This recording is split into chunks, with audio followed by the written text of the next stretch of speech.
अध्याय 4 Horace Slughorn.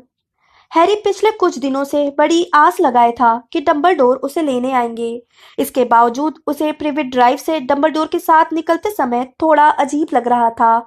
इससे पहले वो हेडमास्टर से हॉगवर्ट्स के बाहर कम ही मिला था।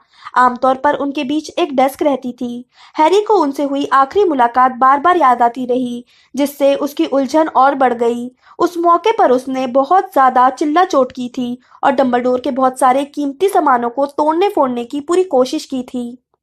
बहरहाल डंबलडोर बिल्कुल सहज दिख रहे थे। उन्होंने उत्साह से कहा, हैरी, अपनी छड़ी तैयार रखना। लेकिन सर, मुझे तो स्कूल के बाहर जादू करने की इजाजत नहीं है। डंबलडोर बोले, अगर कोई हमला होता है तो मैं तुम्हें इस बात की इजाजत देता हूँ कि तुम अपने मन में आने वाले किसी भी प्रतिकारक मंत्र या शाप का प्रयोग कर सकते हो। बहरहाल मुझे लगता है कि तुम्हें आज हमले के बारे में ज्यादा चिंता नहीं करनी होगी। क्यों सर? क्योंकि तुम मेरे साथ हो, डंबलडोर ने सहजता से कहा। बस इतना ही काफी है हैरी। वे प्रिवेट ड्राइव के छोर पर पहुंचकर अचानक रुक गए। उन्होंने हैरी से पूछा, जाहिर है तुमने अभी तक अंतर्ध्यान परीक्षा पास नहीं की होगी। हैरी बोला, नहीं, उसके लिए तो 17 साल की उम्र होनी चाहिए। डंबलडोर बोले, तो फिर तुम्हें मेरी बाह बहुत कसकर पकड़नी होगी। अगर दिक्कत ना हो तो मेरी बाई बाह को पकड़ो। जैसा तुमने देखा ही होगा, मेरी छड़ी वाली बाह इस वक्त थोड़ी नाजुक हालत में है। हैरी ने डंबलडोर की बाई बाह पकड़ ली।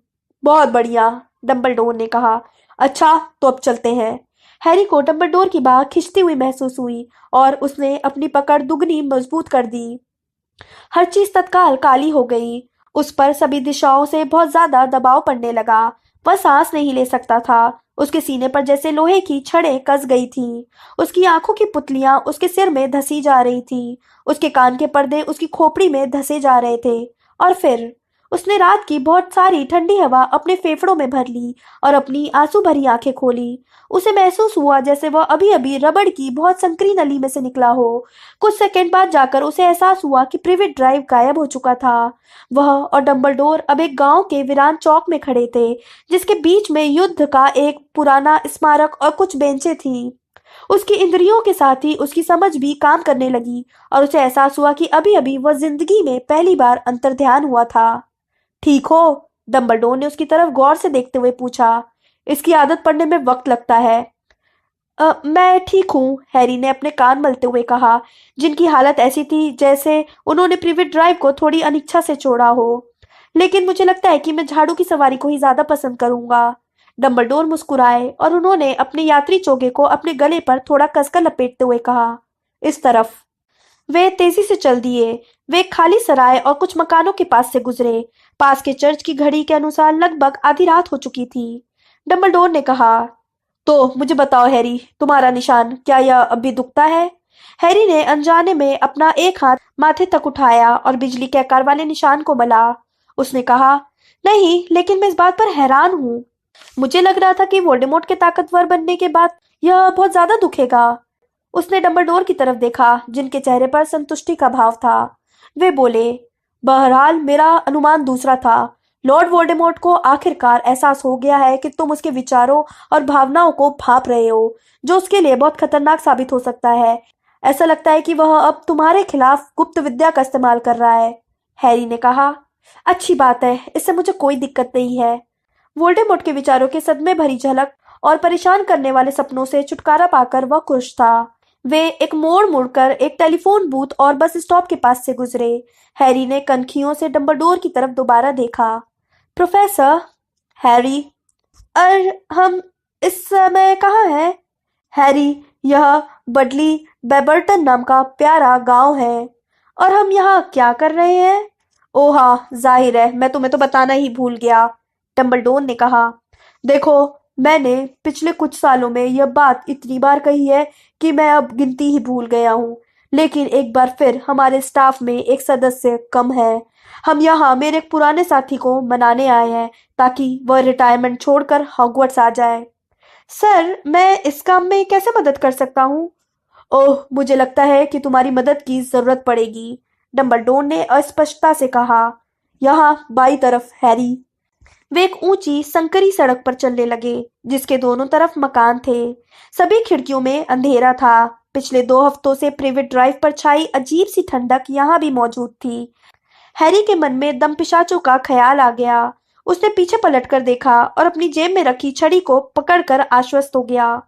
प्रोफेसर, हम अंतर्ध्यान मंत्र का प्रयोग करके सीधे आपके पुराने साथी के मकान में क्यों नहीं पहुंच गए? क्योंकि यह इतनी ही बड़ी बदतमीजी होती जितने की सामने वाले दरवाजे पर लात मारकर उसे तोड़ देना, डंबलडोर ने कहा। शिष्टाचार का तकाजा है कि हम अपने साथी जादूगरों को यह अवसर दें कि वे हमें प्रवेश करने से रोक सके। वैसे भी इन दिनों ज्यादातर जादूगरों के मकानों पर जादुई सुरक्षा है ताकि अवांछित लोग अंतर्ध्यान होकर वहां नहीं पहुंच सके। उदाहरण के लिए हॉगवर्ट्स में कोई भी इमारतों या मैदानों के भीतर अंतर्ध्यान नहीं हो सकता, हैरी ने तत्काल कहा। हरमाइनी ग्रेंजर ने मुझे बताया था। उसने सही बताया था, हमें दोबारा बाई तरफ मुड़ना है। उनके पीछे चर्च की घड़ी ने 12 घंटे बजाए। हैरी ने सोचा कि डंबलडोर को यह बात बदतमीजी क्यों नहीं लगी कि वे रात को 12 बजे अपने पुराने साथी के यहाँ जा रहे हैं, लेकिन चूंकि बातचीत का सिलसिला अब चल पड़ा था, इसलिए वह कुछ ज्यादा जरूरी सवाल पूछना चाहता था। सर, मैंने दैनिक जादूगर में पढ़ा था कि फज को हटा दिया गया है। सही है, डंबलडोर ने कहा, जो अब एक गली में मुड़ रहे थे। मुझे यकीन है तुमने यह भी पढ़ा होगा कि अब उनकी जगह पर र्यूफस स्क्रिप्ग्योर आ गए हैं, जो पहले ऑरर कार्यालय के प्रमुख थे। हैरी ने पूछा, क्या आपको लगता है कि वे अच्छे हैं? बड़ा ही दिलचस्प सवाल है, डंबलडोर ने कहा। वे निश्चित रूप से काबिल हैं। उनके पास कॉर्नेलियस से ज्यादा निर्णायक और सशक्त व्यक्तित्व है। हाँ, लेकिन मेरा मतलब था। मैं जानता हूँ कि तुम्हारा क्या मतलब है। र्यूफस कर्मठ है और चूंकि उनकी ज्यादातर जिंदगी शैतानी जादूगरों से लड़ने में बीती है, इसलिए वे लॉर्ड वोल्डेमॉर्ट को कम नहीं आंकते हैं। हैरी ने इंतजार किया, लेकिन डंबलडोर ने स्क्रिप्ग्योर के साथ हुए उस मतभेद के बारे में कुछ नहीं कहा जिसके बारे में दैनिक जादूगर में लिखा था। हैरी में इतनी हिम्मत नहीं थी कि वह इस विषय पर आगे कुछ पूछ सके, इसलिए उसने विषय बदल दिया। और सर, मैंने मैडम बोन्स की खबर भी पढ़ी थी। हाँ, डंबलडोर ने धीरे से कहा, बहुत दुखद क्षति। वे बहुत अच्छी जादूगरनी थी। मुझे लगता है कि यहाँ ऊपर चलना होगा। आउच! उन्होंने अपने घायल हाथ से इशारा किया। प्रोफेसर, आपके हाथ को क्या? डंबलडोर ने कहा। मेरे पास अभी पूरी बात बताने का समय नहीं है। यह एक रोमांचक कहानी है। मैं इसके साथ न्याय करना चाहता हूँ। वे हैरी की तरफ देखकर मुस्कुराए। इससे हैरी समझ गया कि उसे डांटा नहीं जा रहा है और वह आगे भी सवाल पूछ सकता है। सर, एक उल्लू जादू मंत्रालय का एक पैम्फलेट लाया था।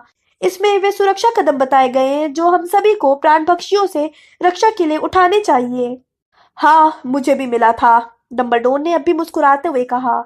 क्या तुम्हें यह उपयोगी लगा? सच कहूं तो नहीं। मुझे भी ऐसा ही लगता था। उदाहरण के लिए, मैं बहरूपिया नहीं बल्कि प्रोफेसर डंबलडोर हूँ। यह जांच करने के लिए तुमने मुझसे यह नहीं पूछा कि मेरा मनपसंदीदा जैम कौन सा है। मैंने नहीं पूछा, हैरी ने बोलना शुरू किया। उसे पता नहीं था कि डंबलडोर यह बात मजाक में कह रहे हैं या उसे झिड़क रहे हैं। हैरी, भविष्य में याद रखना, मेरा मनपसंद जैम रास्पबेरी है। वैसे अगर मैं प्राणभक्षी होता तो मैं निश्चित रूप से डंबलडोर का वेश बनाने से पहले अपने पसंदीदा जैम के बारे में जान लेता। और ठीक है, हैरी ने कहा। देखिए, पैम्फलेट में सजीव लाश के बारे में कुछ लिखा था। यह क्या होती है? पैम्फलेट में स्पष्ट नहीं बताया गया था, डंबलडोर ने धीरे से कहा। सजीव लाश का मतलब है ऐसा मुर्दा शरीर जिस पर जादू करके शैतानी जादूगर उससे अपना काम करवाते हैं। सजीव लाशें काफी समय से नहीं दिखी हैं। दरअसल वोल्डेमॉर्ट के गायब होने के बाद से ही वे भी नहीं दिखी है। वह इतने सारे लोगों की हत्या कर चुका है कि उनकी सेना बना सकता है। यही वह जगह है हैरी, बस यही। वे पत्थर के एक छोटे मकान के करीब आ रहे थे जिसके चारों तरफ बगीचा था। हैरी सजीव लाश के भयंकर विचार को समझने में इतना डूबा हुआ था कि उसका ध्यान किसी तरफ नहीं गया था। लेकिन जैसे ही वे सामने वाले गेट तक पहुंचे, डंबलडोर अचानक रुक गए। हैरी उनसे टकरा गया। ओह, ओह, ओह! हैरी ने उधर देखा जिधर डंबलडोर देख रहे थे। मकान की तरफ देखते ही उसका दिल डूब गया। सामने वाला दरवाजा उखड़ा हुआ था और चूल्हों पर लटक रहा था। डंबलडोर ने सड़क पर ऊपर नीचे देखा। सड़क बिल्कुल सुनसान दिख रही थी। उन्होंने धीरे से कहा, हैरी, छड़ी निकालकर मेरे पीछे आओ। उन्होंने गेट खोला और तेजी से लेकिन खामोशी के साथ बगीचे में बने रास्ते पर चल दिए। हैरी उनके ठीक पीछे था। डंबलडोर सामने वाले दरवाजे को बहुत धीरे से धक्काते हुए और अपनी छड़ी उठाते हुए बोले, प्रकाशित भव। डंबलडोर की छड़ी के सिरे पर रोशनी हो गई और एक संकरा हॉल दिखने लगा। बाईं तरफ एक और दरवाजा खुला था।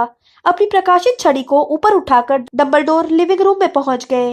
हैरी उनके ठीक पीछे चल रहा था। उनकी आंखों के सामने तबाही का मंजर आ गया। एक बड़ी दीवार घड़ी उनके पैरों के पास चकनाचूर पड़ी थी, जिसका कांच टूट गया था और पेंडुलम भी गिरी हुई तलवार की तरह थोड़ी दूर पड़ा था। एक पियानो उल्टा पड़ा था और इसकी कुंजियां फर्श पर बिखरी हुई थीं। एक गिरे हुए फानूस का मलबा पास में चमक रहा था। कुशन पिचके हुए थे और उनके कोनों से पंख निकल रहे थे। कांच और चीनी मिट्टी के टुकड़े पाउडर की तरह हर चीज के ऊपर पड़े थे। डंबलडोर ने अपनी छड़ी ऊपर कर ली ताकि इसकी रोशनी दीवारों पर पड़ जाए, जहां कोई गहरी लाल चीज वॉलपेपर पर फैली हुई थी। हैरी ने धीरे से सांस अंदर खींची, जिस पर डंबलडोर ने मुड़कर देखा।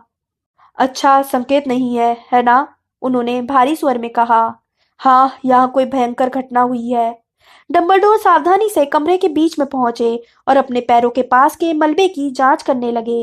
हैरी भी उनके पास जाकर चारों तरफ देखने लगा। वह इस बात से डर रहा था कि पियानो या गिरे हुए सोफे के मलबे के नीचे उसे किसी की लाश दिखेगी, लेकिन ऐसा नहीं हुआ। हो सकता है कि लड़ाई हुई हो और वे उन्हें घसीट कर ले गए हों, प्रोफेसर, हैरी ने सुझाव दिया। हालांकि वह यह कल्पना नहीं करने की कोशिश कर रहा था कि जिस व्यक्ति के खून से दीवारें इस तरह रंगी हुई थी, वह कितना घायल हुआ होगा। मुझे नहीं लगता, डंबलडोर ने धीरे से कहा और एक फुली हुई कुर्सी के पीछे झांका जो एक तरफ को गिरी हुई थी। आपका मतलब है कि वे अब भी यही कहीं है? हाँ। और बिना किसी चेतावनी के डंबलडोर ने झटके से अपनी छड़ी की नोक फुली हुई कुर्सी में गड़ा दी, जो चिल्लाई और आउच! गुड इवनिंग, डंबलडोर ने सीधे खड़े होते हुए कहा। हैरी का जबड़ा लटक गया। पल भर पहले जहां कुर्सी पड़ी थी, वहां एक बहुत मोटा तथा गज्जा बूढ़ा आदमी था, जो अपना पेट मल रहा था और पानी भरी आंखों से डंबलडोर की तरफ देखकर पल के मिचमिचा रहा था। इतनी जोर से छड़ी गड़ाने की क्या जरूरत थी? उस आदमी ने रूखेपन से कहा और खड़ा हो गया। बहुत कसकर लगी। छड़ी की रोशनी उनकी चमकदार चांद, उभरी आंखों, बड़ी सफेद मूछ और मखमल की मेहरून जैकेट के चमकदार बटनों पर पड़ी, जो उन्होंने अपने हल्के बैगनी रेशमी पैजामे के ऊपर पहन रखी थी। उनके सिर का ऊपरी हिस्सा मुश्किल से डंबलडोर की ठुड्डी तक पहुंच रहा था। लड़खड़ा कर खड़े होते हुए उन्होंने बुदबुदा कर पूछा, किस बात से पता चला? वे अब भी अपना पेट मल रहे थे और इस बात पर जरा भी शर्मिंदा नहीं लग रहे थे कि उन्हें अभी अभी कुर्सी बनने का नाटक करते हुए पकड़ा गया था। प्यारे हॉरेस, डंबलडोर ने प्रसन्नता भरे स्वर में कहा, अगर प्राण बख्शी यहाँ सचमुच आए होते तो मकान के ऊपर मौत का निशान बना होता। जादूगर ने अपने चौड़े माथे पर अपना मोटा हाथ ठोका। मौत का निशान, वे बुदबुदाए। जानता था कि कोई ना कोई चीज रह गई है। कोई बात नहीं, वैसे भी मेरे पास ज्यादा समय नहीं था। मैं फर्नीचर को तितर बितर कर रहा था और तभी तुम कमरे में दाखिल हो गए। उन्होंने एक गहरी आ भरी, जिससे उनकी मूंछ के कोने फड़कने लगे। डंबलडोर ने विनम्रता से पूछा, क्या तुम दोबारा सामान जमाने में मेरी मदद चाहते हो? जादूगर ने कहा, हाँ। वे एक दूसरे की तरफ पीठ करके खड़े हो गए।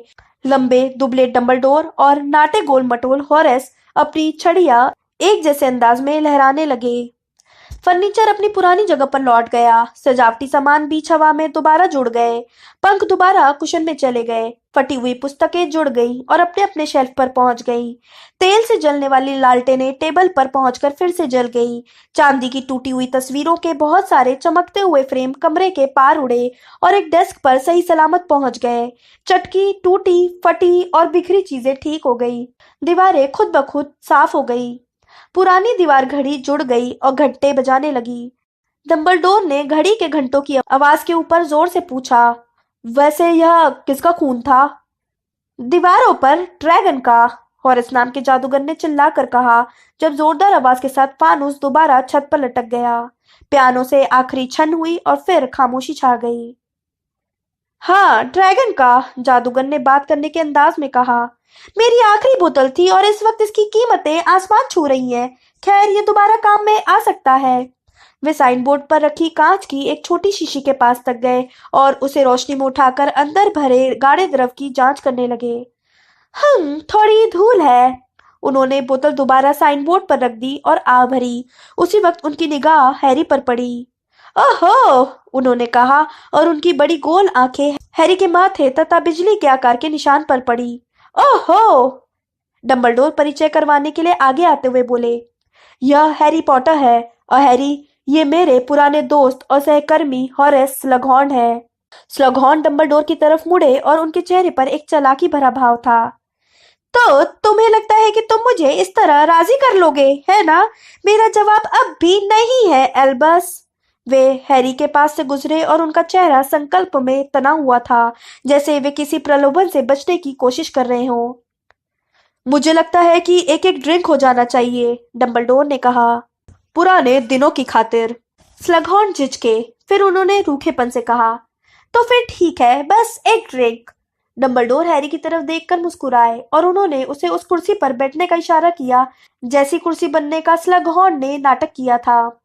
यह कुर्सी अभी जली हुई आग और तेल की चमकती लालटेन के पास रखी थी। उस कुर्सी पर बैठते समय हैरी को लगा कि किसी कारण से डंबलडोर उसे जादूगर के ठीक सामने बैठाना चाहते थे, और ऐसा ही हुआ। जब स्लगहॉर्न बोतल को गिलासों में डालने के बाद दोबारा कमरे की तरफ मुड़े तो उनकी आंखें तत्काल हैरी पर पड़ी। उन्होंने इतनी तेजी से पलटते हुए कहा जैसे उन्हें डर हो कि उनकी आंखों को चोट पहुंच जाएगी। यह लो, उन्होंने डंबलडोर को एक ड्रिंक दे दी, जो बिना आमंत्रण के बैठ गए थे। फिर स्लगहॉर्न ने ट्रे हैरी की तरफ बढ़ा दी और सुधरे हुए साफ सोफे के कुशन पर धंसकर असंतुष्ट खामोशी में बैठ गए। उनके पैर इतने छोटे थे कि फर्श तक नहीं पहुंच पा रहे थे। डंबलडोर ने पूछा, पुराने अच्छा, तो कैसा चल रहा है हॉरेस? ज्यादा अच्छा नहीं है, स्लगहॉर्न ने तत्काल कहा। सीना कमजोर है, सांस जल्दी भर आती है, गठिया भी है। पुराने दिनों की तरह नहीं चल पाता हूँ, लेकिन यह तो होना ही था। बुढ़ापा, थकान। डंबलडोर ने, और इसके बावजूद तुमने इतने कम समय में हमारे इतने बढ़िया स्वागत की तैयारी कर ली। तुम्हें फटाफट काम करना पड़ा होगा। तुम्हें 3 मिनट से ज्यादा की चेतावनी नहीं मिली होगी, है ना? स्लगहॉर्न ने आधी चिढ़ और आधे गर्व से कहा। 2 मिनट की? मैं अपने घुसपैठिया सम्मोहन अलार्म को नहीं सुन पाया था। मैं उस वक्त नहा रहा था। फिर भी, उन्होंने गंभीरता से दोबारा संभलते हुए कहा, सच तो यह है कि मैं बूढ़ा हो चुका हूँ एल्बस, एक थका हुआ बूढ़ा जो अब शांति से जिंदगी गुजारना चाहता है और आराम से रहना चाहता है। हैरी ने कमरे में चारों तरफ देखते हुए सोचा, यह निश्चित रूप से आरामदेह था। सामान भरा हुआ था, लेकिन कोई यह नहीं कह सकता था कि यह आरामदेह नहीं था। नर्म कुर्सियां और स्टूल थे, ड्रिंक्स और बोतलें थीं, चॉकलेट के बॉक्स और मोटे कुशन थे।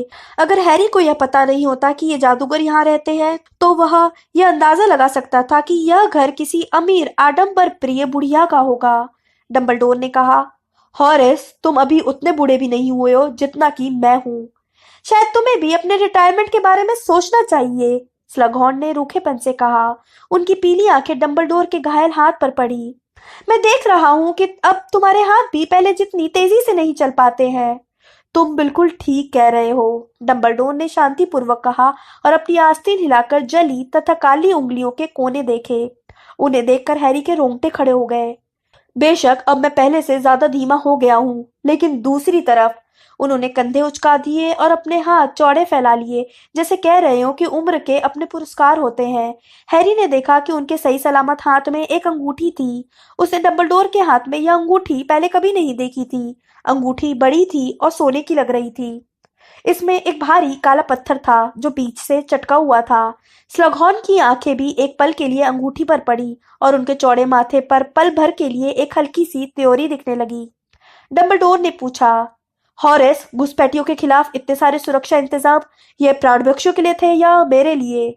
स्लगहॉर्न ने पूछा। प्राणभक्षी मुझ जैसे गरीब बूढ़े से क्या चाहेंगे? डंबलडोर बोले, मुझे लगता है कि वे लोगों को सताने, यातना देने और हत्या करने में तुम्हारी प्रतिभा का उपयोग करना चाहते होंगे। क्या तुम यह कहना चाहते हो कि वे अभी तक तुम्हें नियुक्त करने नहीं आए? स्लगहॉर्न ने एक पल के लिए डंबलडोर को घूर कर देखा और फिर बुदबुदाए, मैंने उन्हें मौका ही नहीं दिया। मैं 1 साल से अज्ञातवास में हूँ, कभी 1 हफ्ते से ज्यादा एक समय पर नहीं रुकता। एक मगलू घर से दूसरे मगलू घर में रहता हूँ। इस जगह के मालिक कैनरी आइलैंड्स में छुट्टियां मनाने गए हैं। यह घर बहुत अच्छा है। इसे छोड़ते समय मुझे सचमुच अफसोस होगा। मगलू के घर में रहना बहुत आसान है, अगर आप इसका तरीका सीख लें।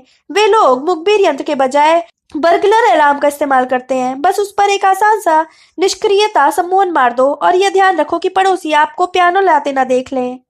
बहुत बढ़िया, डंबलडोर ने कहा। लेकिन यह तो शांत जीवन की तलाश करते बूढ़े के लिए काफी थकान भरा काम है। देखो, अगर तुम हॉगवर्ट्स लौटते हो, अगर तुम मुझे यह बताने जा रहे हो कि उस घटिया स्कूल में मेरी जिंदगी ज्यादा अच्छी होगी, तो कोशिश मत करो एल्बस। मैं भले ही अज्ञातवास में रहा हूँ, लेकिन डेलोरस अम्बरिज के जाने के बाद कुछ अजीब सी अफवाहें मेरे कानों तक पहुंची है।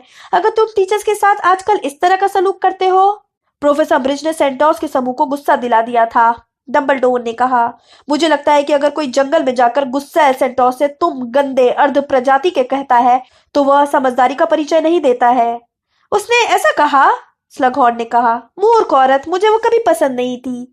हैरी हंसा। डंबलडोर और स्लगहॉर्न दोनों ने ही उसे मुड़कर देखा। सॉरी, हैरी ने जल्दी से कहा।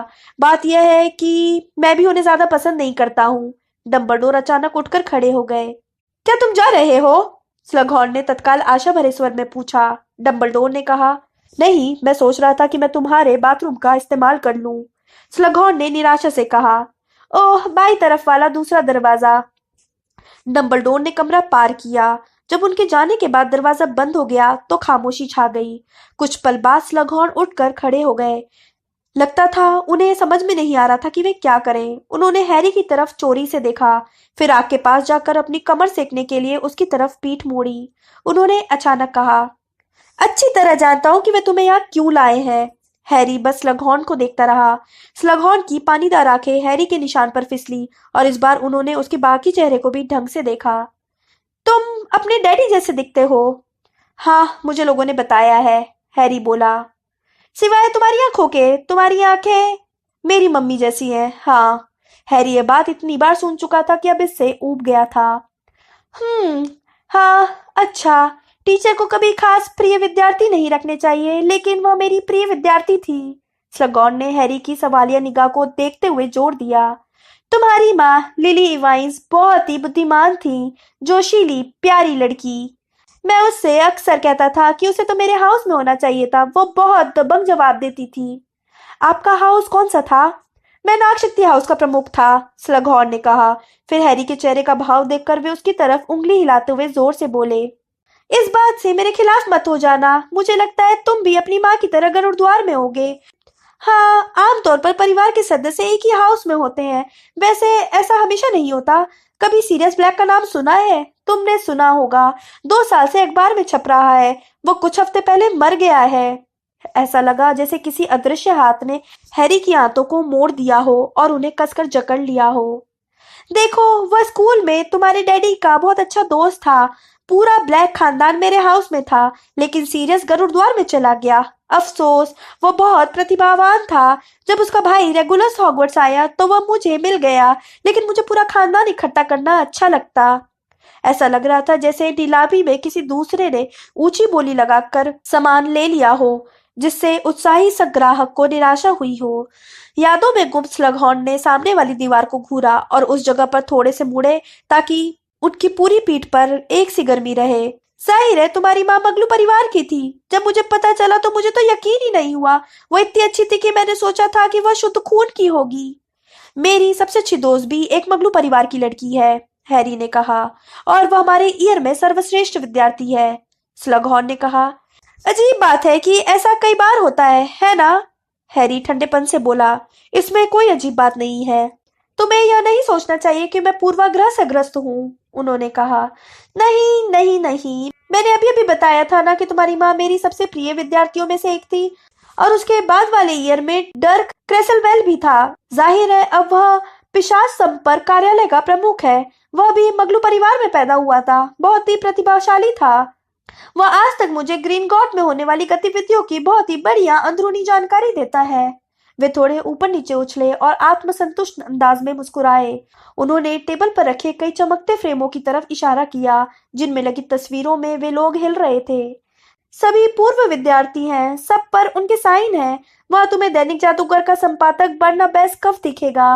वह अखबार के बारे में मेरी राय जानने में हमेशा दिलचस्पी रखता है, और हनीड्यूक का एम्ब्रोसियस फ्लूम है। हर जन्मदिन पर मुझे एक गिफ्ट हैम्पर भेजता है, सिर्फ इसलिए क्योंकि मैंने उसका परिचय सिरोन हॉर्किस से करवाया था, जिसने उसे उसकी पहली नौकरी दी थी। और पीछे की तरफ अगर तुम अपनी गर्दन थोड़ी झुकाओ तो वह तुम्हें दिख जाएगी। वह ग्वेन जोन्स है, होलीहेड हार्पिस की कप्तान। लोग हमेशा ये सुनकर हैरान हो जाते हैं कि हार्पिस की टीम से मेरे घनिष्ठ संबंध हैं और मैं जब भी चाहता हूँ मुझे मुफ्त टिकट मिल जाते हैं। इस विचार से वे काफी खुश नजर आ रहे थे।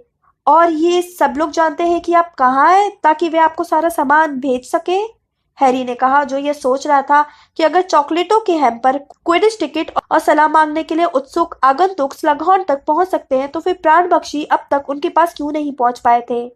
स्लगहॉर्न के चेहरे से मुस्कुराहट उतनी ही जल्दी फिसल गई जिस तरह से दीवार से फिसला था। जाहिर है नहीं, उन्होंने हैरी को देखते हुए कहा। लगभग 1 साल से मेरा सबसे संपर्क टूट चुका है। हैरी को आभास हुआ कि इन शब्दों से खुद स्लगहॉर्न सदमे में आ गए थे। वे एक पल के लिए विचलित दिखने लगे, फिर उन्होंने कंधे उचका दिए। होता है, फिर भी समझदार जादूगर ऐसे वक्त में अपना सिर झुका कर चलता है। डंबलडोर के लिए कहना आसान है, लेकिन हॉगवर्ट्स में नौकरी करने का मतलब माया पंछी के समूह के प्रति अपनी सार्वजनिक निष्ठा घोषित करने जैसा है। और हालांकि मुझे यकीन है कि सब बहुत प्रशंसनीय और साहसिक काम कर रहे हैं, लेकिन मुझे उनकी मरने की दर से हॉगवर्ट्स में पढ़ाने के लिए आपको माया पंछी के समूह में शामिल होने की जरूरत नहीं है, हैरी ने कहा, जो अपनी आवाज से हिकारत के पुट को दूर नहीं रख पाया। स्लगहॉर्न के आरामदेह अस्तित्व से सहानुभूति रखना मुश्किल था जब उसे सीरियस की याद आई, जो एक गुफा में छिपा हुआ था और चूहे खाकर जी रहा था। ज्यादातर टीचर्स माया पंछी के समूह में नहीं है और उनमें से कोई भी आज तक नहीं मरा है जब तक कि आप क्विरल को न गिने, और उसके साथ जो हुआ वह उसी काबिल था क्योंकि वह वोल्डेमॉर्ट के साथ काम कर रहा था। हैरी को यकीन था कि स्लगहॉर्न उन जादूगरों में से एक होंगे जो वोल्डेमॉर्ट के नाम को सहन नहीं कर पाते होंगे, और उसे निराशा नहीं हुई। स्लगहॉर्न कांपे और प्रतिरोध में चिहुके, जिसे हैरी ने नजरअंदाज कर दिया। हैरी ने आगे कहा, मुझे लगता है कि जब तक डंबलडोर हेडमास्टर है तब तक स्टाफ बाकी जादूगरों की तुलना में ज्यादा सुरक्षित है। वोल्डेमॉर्ट सिर्फ उन्हीं से डरता है ना? स्लगहॉर्न एक दो पल के लिए हवा में ताकते रहे। वह हैरी के शब्दों पर विचार कर रहे थे। हाँ हाँ, यह सच है कि तुम जानते हो कौन ने कभी डंबलडोर से उलझना नहीं चाहा, उन्होंने कहा। और मुझे लगता है कि अगर मैं प्राणभक्षियों के साथ शामिल नहीं होता हूँ तो तुम जानते हो कौन मुझे अपना दोस्त नहीं मान सकता। ऐसी स्थिति में मैं एल्बस के करीब रहने पर ज्यादा सुरक्षित रहूंगा। मैं यह नाटक नहीं करूंगा कि मैं अमेलिया जोन्स की मौत से विचलित नहीं हुआ हूँ। अगर मंत्रालय के इतने सारे संपर्कों और संरक्षण के बाद उसके साथ ऐसा हो सकता है तो। डंबलडोर दोबारा कमरे में आ गए। स्लगहॉर्न इस तरह उछले जैसे यह भूल ही गए हों कि डंबलडोर भी घर में थे। तो एल्बस, उन्होंने कहा, काफी देर लगा दी। पेट गड़बड़ है? नहीं, मैं तो बस मगलू पत्रिकाएं पढ़ रहा था, डंबलडोर ने कहा। मुझे बुनाई के नमूने देखना पसंद है। अच्छा हैरी, हम हॉरेस का काफी समय बर्बाद कर चुके हैं। मुझे लगता है कि अब हमारे चलने का समय हो गया है। हैरी आदेश मानने के लिए बेताब था। वो उछलकर खड़ा हो गया। स्लगहॉर्न हैरान दिखने लगे। तुम जा रहे हो? हाँ, जब मैं हार जाता हूँ तो हार मान लेता हूँ। हार? स्लगहॉर्न विचलित दिखने लगे। उन्होंने अपने मोटे अंगूठे चटकाए और थोड़ा कसमसाए जब उन्होंने देखा कि डंबलडोर ने अपने यात्री चोगे को कसा और हैरी ने अपने जैकेट की जिप लगाई। अच्छा, मुझे अफसोस है कि तुम हॉगवर्ट्स में काम नहीं करना चाहते हो, हॉरेस, डंबलडोर ने अपने सही सलामत हाथ से सलाम करते हुए कहा। तुम्हारे दोबारा लौटने पर हॉगवर्ट्स खुश होता। हमारी बढ़ी हुई सुरक्षा के बावजूद अगर तुम वहां नहीं पढ़ाना चाहते हो तो कोई बात नहीं। वैसे तुम जब चाहो वहां आ सकते हो। तुम्हारा स्वागत है। हाँ, अच्छा, जैसा मैंने कहा। तो फिर विदा। विदा, हैरी ने कहा। वे सामने वाले दरवाजे पर थे तभी पीछे से चिल्लाने की आवाज आई। ठीक है, मैं काम करने को तैयार हूँ। डंबलडोर ने मुड़कर देखा कि स्लगहॉर्न लिविंग रूम के दरवाजे की चौखट पर खड़े होकर हाँफ रहे थे। तुम रिटायरमेंट छोड़ दोगे? हाँ हाँ, स्लगहॉर्न ने अधीरता से कहा। मैं पागलपन कर रहा हूँ, लेकिन हाँ। बहुत बढ़िया, डंबलडोर ने मुस्कुराते हुए कहा। फिर हॉरेस, हम 1 सितंबर को मिलते हैं। हाँ, जरूर मिलते हैं, स्लगहॉर्न ने हुंकार भरते हुए कहा। जब वे बगीचे के रास्ते पर चलने लगे तो पीछे से स्लगहॉर्न की आवाज आई। मैं ज्यादा तनख्वाह लूंगा, डंबलडोर। डंबलडोर हंस दिए। बगीचे का गेट उनके पीछे झूलकर बंद हो गया और वे घुमड़ती धुंध के बीच से अंधेरे में चल दिए। डंबलडोर बोले, बहुत बढ़िया हैरी। हैरी ने हैरान होकर कहा, लेकिन मैंने तो कुछ किया ही नहीं। ओह हाँ, तुमने किया है। तुमने स्लगहॉर्न को बता दिया कि हॉगवर्ट्स लौटने से उन्हें कितना फायदा होगा। क्या वह तुम्हें पसंद आए? और हैरी को पता नहीं था कि वह स्लगॉन को पसंद करता है या नहीं। उसे लग रहा था कि वे एक तरह से खुशनुमा थे, लेकिन दम्भी भी थे, और चाहे वे इसका कितना भी विरोध करते हों, लेकिन वे इस बात पर बहुत हैरान थे कि मगलू परिवार में पैदा होने वाली लड़की अच्छी जादूगरनी कैसे हो सकती है। डंबलडोर ने आगे कहा, जिससे हैरी आगे कुछ बोलने की जिम्मेदारी से मुक्त हो गया। हॉरेस आराम पसंद है। उसे मशहूर, सफल और शक्तिशाली लोगों को अपने आसपास रखना अच्छा लगता है। उसे लोगों को प्रभावित करना अच्छा लगता है। उसने कभी सिंहासन पर बैठने की इच्छा नहीं की। वह तो हमेशा पीछे की कुर्सी पर बैठना पसंद करता है। देखो, वहाँ प्रगति की ज्यादा गुंजाइश रहती है। वह हॉगवर्ट्स में अपने पसंदीदा विद्यार्थी चुनता था, कई बार उनकी महत्वाकांक्षा या दिमाग के कारण, कई बार उनके आकर्षण या प्रतिभा के कारण। हॉरेस में सही विद्यार्थियों को चुनने की अद्भुत कला थी, इसलिए उसके चुने विद्यार्थी आगे चलकर कई क्षेत्रों में काफी सफल हुए। हॉरेस ने अपने पसंदीदा विद्यार्थियों का एक तरह का क्लब बना डाला, जिसके केंद्र में वह खुद था। वह परिचय कराता था, सदस्यों के बीच उपयोगी संपर्क बनाता था और हमेशा बदले में किसी न किसी तरह का लाभ प्राप्त करता था, चाहे यह उसकी प्रिय पाइनएप्पल टॉफियों का मुफ्त बक्सा हो या फिर पिशाच संपर्क कार्यालय के अगले कनिष्ठ सदस्य की अनुशंसा करने का मौका। हैरी के दिमाग में अचानक एक बड़ी मकड़ी की तस्वीर आई, जो अपने चारों तरफ एक जाल बुन रही थी और यहाँ वहां एक आध धागा लहरा रही थी, ताकि बड़ी और रसदार मक्खियां ज्यादा करीब आ जाएं। डंबलडोर ने आगे कहा, मैं तुम्हें यह सब इसलिए नहीं बता रहा हूं ताकि तुम हॉरेस के खिलाफ हो जाओ, या जैसा अब हमें कहना चाहिए प्रोफेसर स्लगहॉर्न के खिलाफ हो जाओ, बल्कि तुम्हें सावधान करने के लिए कह रहा हूं हैरी। तुम उनके संग्रह के सबसे नायाब रत्न बन सकते हो, वह लड़का जो जिंदा बच गया, या फिर जो लोग तुम्हें आजकल कह रहे हैं, चुनिंदा जादूगर। इन शब्दों से हैरी को ठंडक का एहसास हुआ, जिसका आसपास की धुंध से कोई लेना देना नहीं था। उसे कुछ सप्ताह पहले सुने गए वे शब्द याद आ गए, जिसका उसके लिए भयंकर और विशेष अर्थ था। एक के जिंदा रहते दूसरा जिंदा नहीं रह सकता। डंबलडोर ने चलना बंद कर दिया था और वे उस चर्च के पास खड़े थे, जिसके पास से वे पहले गुजर चुके थे। काफी हो गया हैरी, अब तुम मेरी बाह पकड़ लो।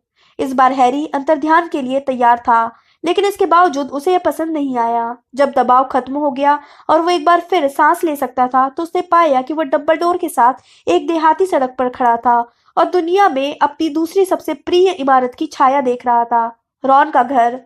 उसके मन में अभी अभी उमड़ने वाली दहशत की भावना के बावजूद इस इमारत को देखकर उसका मनोबल अपने आप बढ़ गया। वहां रॉन था और मिसेस वीजली भी, जो इतना अच्छा खाना बनाती थी जितना उसने किसी और के यहाँ कभी नहीं खाया था। अगर तुम्हें आपत्ति ना हो हैरी, डंबलडोर ने गेट के पास से गुजरते हुए कहा, तो मैं विदा लेने से पहले तुमसे कुछ कहना चाहता हूँ, अकेले में, शायद यहाँ। डंबलडोर ने पत्थर के एक उजाड़ झाड़ूघर की तरफ इशारा किया, जहां वीजली परिवार अपनी उड़ने वाली झाड़ुएं रखता था। हैरी थोड़ी हैरानी के साथ डंबलडोर के पीछे पीछे चू चू करते दरवाजे के अंदर गया और एक ऐसी जगह पहुंच गया जो अलमारी से भी छोटी थी। डंबलडोर ने अपनी छड़ी के सिरे पर रोशनी करके उसे टॉर्च की तरह जला लिया और हैरी की तरफ देखकर मुस्कुराने लगे। मुझे उम्मीद है हैरी कि तुम इस बात का जिक्र करने के लिए मुझे माफ करोगे। बहरहाल, मंत्रालय की घटना के बाद तुम हर चीज को जिस तरह से झेल रहे हो, उस पर मुझे खुशी और थोड़ा गर्व भी है। मुझे कहना होगा कि सीरियस को भी तुम पर गर्व होता। हैरी ने थूक गटका। लगता था जैसे उसकी आवाज उसका साथ छोड़ चुकी थी। उसे नहीं लगा कि वह सीरियस की बात झेल सकता है। वार्डन अंकल के मुंह से यह सुनना ही काफी दर्दनाक था। क्या इसका गॉडफादर मर गया है? इससे भी बुरा यह था कि स्लगहॉर्न ने सीरियस के नाम का जिक्र हल्के फुल्के ढंग में लिया था। डंबलडोर ने धीरे से कहा, बड़े दुख की बात है कि तुम और सीरियस बहुत कम समय तक साथ रह पाए। जो एक लंबा और सुखद संबंध हो सकता था, उसका बेरहमी से अंत हो गया।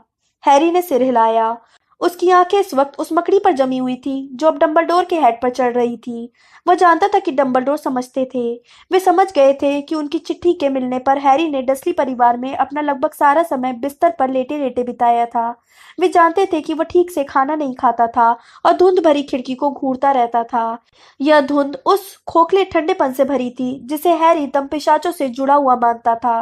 हैरी ने आखिरकार धीमी आवाज में कहा, यह स्वीकार करना बहुत मुश्किल है कि अब वो मुझे कभी चिट्ठी नहीं लिखेगा। उसकी आंखें अचानक जलने लगी और उसने पलकें मिचमिचाई। यह स्वीकार करना महत्वपूर्ण था, लेकिन अपने गॉडफादर के बारे में उसे सबसे अच्छी बात यही लगती थी कि उसके कारण हैरी को यह तसल्ली थी कि हॉगवर्ट्स से बाहर कोई था जिसे उसकी परवाह थी, लगभग अभिभावक की तरह, और अब उल्लू की डाक उसे वह राहत का एहसास कभी नहीं दिला पाएगी। सीरियस वो तुम्हारे लिए सब कुछ था जिसे तुमने पहले कभी नहीं जाना। डंबलडोर ने धीरे से कहा। जाहिर है यह क्षति अपूर्णीय है।